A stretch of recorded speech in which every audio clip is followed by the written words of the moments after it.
Hello नमस्कार, स्वागत है आपका अपने यूट्यूब चैनल स्टडी मटेरियल में। आज हम स्टडी करेंगे घनवाद। घनवाद के अंतर्गत जितने भी प्रश्न हैं उन सभी को कवर करेंगे। बता दूं मैं आपको, ये टॉपिक वेस्टर्न आर्ट से संबंधित है। और अगर आपको मेरा वीडियो अच्छा लगे तो इसे लाइक शेयर सब्सक्राइब जरूर कीजिएगा। चलिए स्टार्ट करते हैं। सबसे पहला प्रश्न, घनवादी कला आकृतियों को किस रूप में देखते हैं? घनवादी कला आकृतियों को घन और शंकु के रूप में देखते हैं। ठीक है, घन तो सभी को पता होगा। घन इस तरीके का दिखाई देता है। इसके हमेशा हमें 3 पार्ट दिखाई देते हैं, 2, 3। ठीक है, तो घन के हमें कितने पार्ट दिखाई देते हैं? घन के हमेशा हमें 3 पार्ट दिखाई देते हैं। चलिए नेक्स्ट प्रश्न पर चलते हैं। घनवाद में कितने आयाम होते हैं? घनवाद में अनेक आयाम होते हैं। घन में एक दर्शक कितने तल देख सकता है? घन में एक दर्शक 3 तलों को देख सकता है। ठीक है, ये 3 डायमेंशनल आकृति होती है। परिप्रेक्ष्य की दृष्टि से हमें घन के कितने पक्ष दिखाई देते हैं? हमें हमेशा 3 पक्ष दिखाई देते हैं।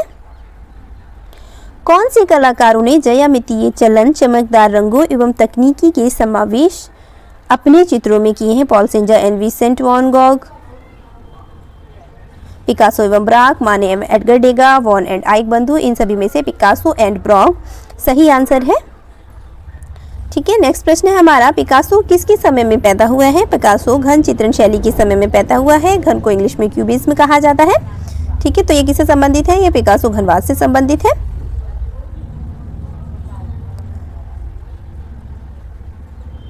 ब्राक एवं पिकासो ने जिस शैली को जन्म दिया उसे किस नाम से जाना जाता है? उसे घनवाद के नाम से जाना जाता है। ठीक है, नेक्स्ट प्रश्न है हमारा, मुर्गा किस कला की मूर्ति है? मुर्गा जो है पिकासो की मूर्ति है। ये बहुत इनकी फेमस रही है। मुर्गा किसके द्वारा बनाई गई है? पिकासो के द्वारा बनाई गई है। ठीक है, एवी गगन सुंदरियां चित्र किसने चित्रित किए हैं? पिकासो ने चित्रित किए हैं। घनवाद में प्रथम चित्र किसका है? पिकासो का। और पिकासो के साथ में किस भारतीय पेंटर की पेंटिंग एग्जीबिशन में लगाई गई थी, प्रदर्शनी में लगाई गई थी? तो एम.एफ. हुसैन की लगाई गई थी। पिकासो बहुत ही उच्च कोटि के चित्रकार माने जाते थे। घनवाद का जन्म वर्ष क्या है? 1907 ईस्वी घनवाद का जन्म वर्ष है। पाब्लो पिकासो किस वाद से संबंधित है? पाब्लो पिकासो घनवाद से संबंधित है।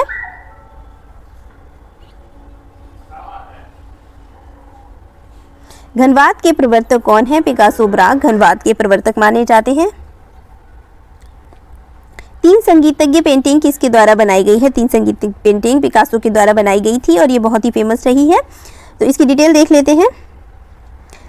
वर्तमान में यह painting museum of modern art New York में रखी हुई है। पिकासो ने आधुनिक कला की प्रेरणा ली है। किनसे ली है? अफ्रीकी मुखौटों से प्रेरणा ली है।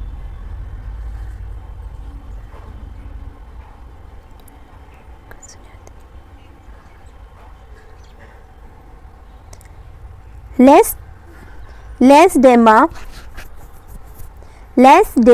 सैलेस निम्नलिखित में से किसकी चित्र की है? पाब्लो पिकासो की। लेस डेमा सैलेस निम्नलिखित में से किसकी चित्र की है? पाब्लो पिकासो की, जो तैल रंग के माध्यम में बनी है। कैनवास पर 1907 ईस्वी में बनाई गई थी। और जो ये चित्र है वो ब्लू पीरियड के अंतर्गत आता है। चित्रों में एकमात्र नीले रंग की ही प्राथमिकता देकर चित्र को तैयार किया गया है। वर्ष 1905 में पिकासो के चित्रों में नीले रंग का स्थान गुलाबी रंग ने ले लिया था। नीली व गुलाबी अवधि किसकी कही जाती है? पिकासो की कही जाती है। इन्होंने दोनों में ही चित्र बनाए हैं। सर्वाधिक प्रसिद्ध चित्र शांति किसके द्वारा बनाया गया है? पिकासो के द्वारा बनाया गया है।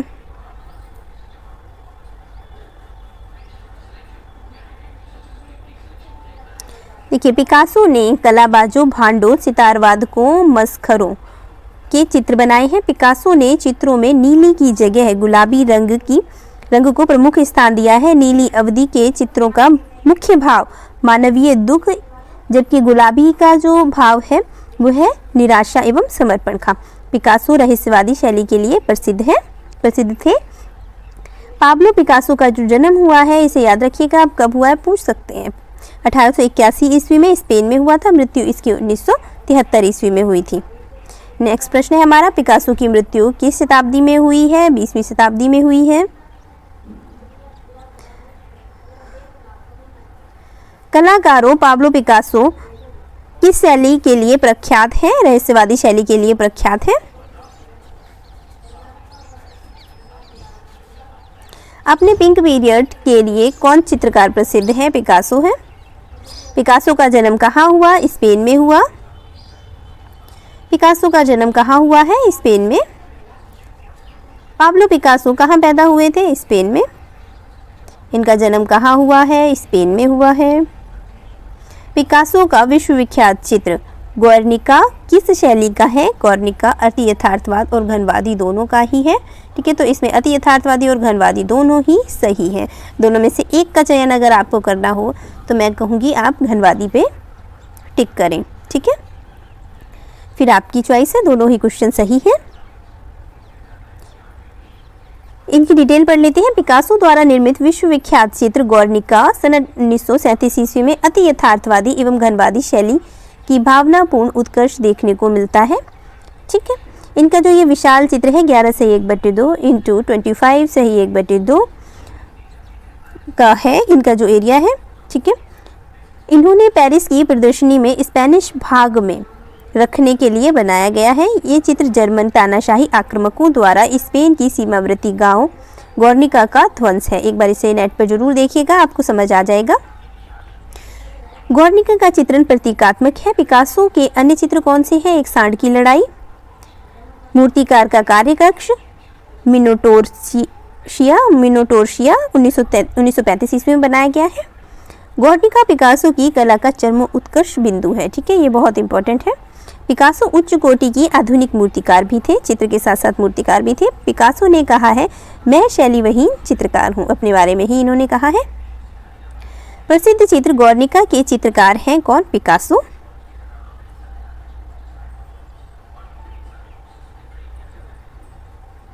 इनके और भी कुछ प्रमुख चित्र हैं। आराम से कुर्सी पर बैठी हुई महिला, ठीक है, स्थित वस्तुएं, जानवर, पंछी, मेढक, घोड़ा आदि पाब्लो पिकासो के प्रमुख चित्र है। पिकासो का प्रसिद्ध चित्र कौन सा है? गुएर्निका। नेक्स्ट प्रश्न है, प्रख्यात चित्र गुएर्निका किस माध्यम में बनाया गया है? ठीक है, इनका जो प्रख्यात चित्र गुएर्निका किस माध्यम में निर्मित किया गया है? कैनवास पर तेल रंग से निर्मित किया गया है।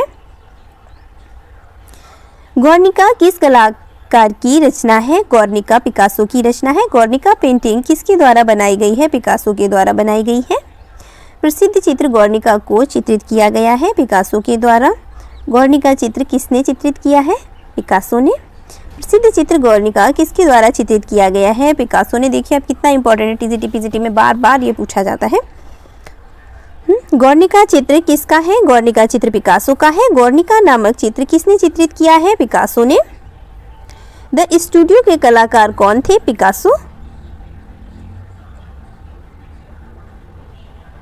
रेमंड ड्यूशा विलो की हार्स शीर्ष की मूर्ति किससे बनी है? कांसे से बनी है, हार्स बनी है। रेमंड ड्यूशा विलो की हार्स शीर्षक की मूर्ति कांसे द्वारा बनाई गई है? इन्होंने हार्स शीर्षक की मूर्ति वर्ष 1914 ईस्वी में बनाई। रेमंड ड्यूशा आधुनिक कलाकारों में से एक थे। इन्होंने मूर्ति में क्यूबिज्म सिद्धांत को लागू किया। द लार्ज हार्स या हार्स नामक मूर्तिकार उनकी श्रेष्ठ कृति है, जिसे फिलाडेल्फिया म्यूजियम आर्ट में रखा गया है। इन्होंने स्टोन मूर्ति, ब्रांज मूर्ति कला दोनों पर अपनी मजबूत क्षमता प्रदर्शित की है। अच्छे चित्रकार थे ये, ब्रांच में भी अच्छी मूर्तियां बनाते थे और स्टोन में भी। ठीक है, ये पिटुआक्स तथा डी और समूह के सदस्य भी रहे हैं। ठीक, चलिए नेक्स्ट प्रश्न पर चलते हैं।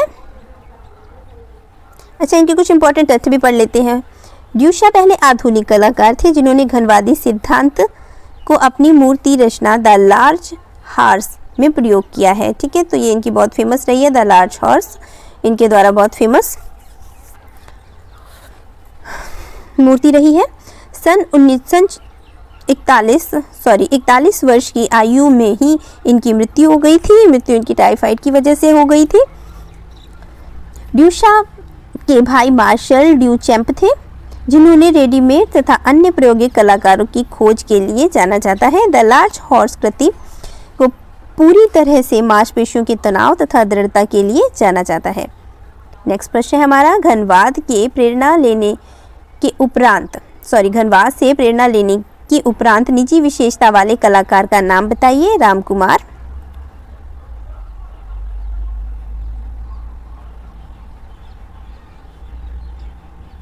असंबद्ध चित्रकार का नाम बताइए। रामकुमार। क्यों है? रामकुमार असंबद्ध प्रोग्रेसिव आर्ट ग्रुप से थे। भारत में अमूर्त कला के सबसे महत्वपूर्ण एवं पहले कलाकार रहे हैं और शेष इनसे भिन्न है। रामकुमार प्रसिद्ध हैं अपने किसके लिए प्रसिद्ध है? प्रकृति चित्रण के लिए प्रसिद्ध है। रामकुमार ने अपने प्रकृति चित्रण के लिए प्रसिद्ध है। रामकुमार चित्रकार का साथ साथ एक कहानीकार भी थे। इनके प्रमुख चित्र अलविदा, अतीत, उड़ान, धार, परिवार, नगर दृश्य, वाराणसी, स्नातक, खंडर, नदी, खंडर याद रखना है आपको, नदी, वर्षा घाट आदि इनके प्रमुख चित्र रहे हैं। वाराणसी श्रृंखला में इन्होंने वहाँ के लोग, घाट, नाव, बालू, गंगा, रेत आदि के चित्रों को भी चित्रित किया है। ठीक है, तो ये इनके कुछ प्रमुख चित्र रहे हैं। एक चित्र जिनमें बनारस के घाटों का मनोरम चित्रांकन किया है रामकुमार। नेक्स्ट प्रश्न है, घनवाद कितने प्रकार के होते हैं? घनवाद 2 प्रकार के होते हैं। कौन कौन से प्रकार होते हैं? देखिए, इनके जो होते हैं, एक प्रकार है इसका विश्लेषणात्मक घनवाद, दूसरा है कृत्रिमवाद। विश्लेषणात्मक घनवाद में क्या है? यह वर्ष 1908 में 1912 के बीच विकसित हुआ। विश्लेषणात्मक घनवादियों ने प्राकृतिक रूपों का विश्लेषण किया। इन रूपों पर 2 आयामी चित्रपटल पर बुनियादी ज्यामितीय भागों के काम किए। अब नेक्स्ट दूसरा आता है हमारा कृत्रिम प्रभाववाद। इसे वर्ष 1912 से 1919 के बीच पिकासो, ब्रॉक और जुआन ग्रेस द्वारा विकसित किया गया। यह कला के कार्यों में एक महत्वपूर्ण घटक के रूप में कॉलेज सामग्री को प्रचलित किए जाने की शुरुआत थी। घनवाद आंदोलन समाप्त हो गया था सन 1925 ईस्वी में। घनवाद आंदोलन समाप्त हो गया था। नेक्स्ट प्रश्न है हमारा, जॉर्ज ब्रॉक किस कला आंदोलन से संबंधित है? घनवाद से संबंधित है। इनमें से घनवादी कलाकार नहीं है। जॉन अंसार घनवादी कलाकार नहीं है। ये कौन से कलाकार हैं? अभिव्यंजनवादी कलाकार हैं। और इनकी कुछ डिटेल देख लेते हैं। दिए गए जॉन्स जो घनवादी कलाकार नहीं है, ठीक है, बल्कि ये अभिव्यंजनावादी कलाकार हैं। ब्रॉक, लेंजे, पिकासो ये सभी घनवादी कलाकार हैं। पढ़ के आए अभी हम। विवस्त्र स्त्री ब्रॉक का घनवाद की दिशा के प्रथम चरण था। वर्ष 1909 में पिकासो ने अपने चित्र 3 स्त्रियां पूर्ण किया, जो अविगणन की स्त्रियों का विकसित रूप है। तो ठीक है, इनमें से जो इम्पोर्टेंट पॉइंट है सिर्फ यही है, विवस्त्र स्त्रियां ब्रॉक का घनवादी दिशा का प्रथम चरण रहा है। और ये किससे संबंधित है? ये अभिव्यंजनावादी से संबंधित है, जॉन अंसोर। और ब्रॉक, पिकासो और फर्नालेजे याद रखना है आपको। फर्नालेजे, पिकासो, ब्रॉक ये किससे संबंधित है? घनवादी से संबंधित है, क्यूबिज्म से संबंधित है। तो ये हमारा घनवाद चैप्टर खत्म हो गया है, जिसमें से जितने भी इंपॉर्टेंट प्रश्न थे वो मैंने कवर कर लिए हैं। ठीक है, आशा करती हूँ आपको मेरा ये वीडियो अच्छा लगा होगा। अच्छा लगा हो तो इसे लाइक, शेयर, सब्सक्राइब जरूर कीजिएगा। मिलती हूँ नेक्स्ट वीडियो के साथ। जय हिंद, जय भारत।